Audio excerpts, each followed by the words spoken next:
Bienvenue dans Terrienne pour cette spéciale Tunisie en amont du 18e sommet de la francophonie qui se tiendra la semaine prochaine à Djerba. L'occasion donc de dresser un état des lieux des droits des Tunisiennes, un pays longtemps présenté comme pionnier dans le monde arabe. Alors qu'en est-il aujourd'hui, 12 ans après la révolution de Jasmin?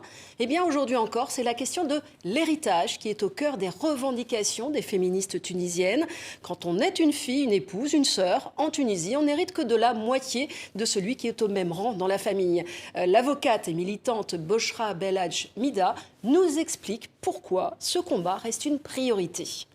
S'il y a une question pour laquelle je suis encore mobilisée et pour laquelle je voudrais qu'on se mobilise, c'est la question de l'égalité dans l'héritage. Non seulement parce que c'est une question sociale, économique, mais même une question de sécurité pour les femmes, je parle du logement notamment, mais parce qu'aussi c'est la question qui, il faut dire, bouscule le patriarcat. Et quand on se rappelle le séisme que ça a provoqué, non seulement en Tunisie, mais dans tout le monde arabe, et les réactions, bien sûr, il y avait des réactions très positives, mais il y avait aussi des réactions parfois même violentes quand on a abordé la question de l'égalité de l'héritage, parce que là, on a touché au patriarcat dans sa profondeur et dans tout ce qu'il a installé et comment il est installé dans nos sociétés au fil des siècles.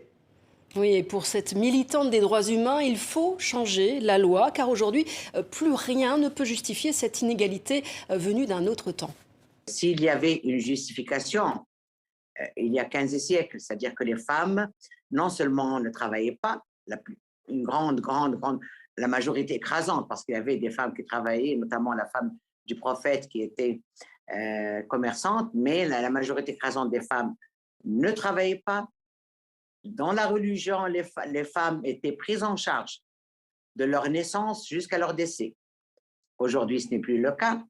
Les femmes se prennent en charge, les femmes participent à la constitution du patrimoine, les femmes participent aux frais de la famille, et même quand elles ne travaillent pas, par leur prise en charge des tâches ménagères.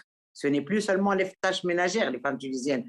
Elles font les courses, elles paient les factures, elles s'occupent des enfants, de leur éducation, elles contactent les enseignants, ce sont elles qui prennent leurs enfants chez le médecin. Donc, il y a un travail réel, comme toutes les femmes, j'imagine, dans le monde, qui n'est pas encore compté et qui n'est pas pris en considération et qui aujourd'hui doit être aussi pris en considération quand on parle d'héritage.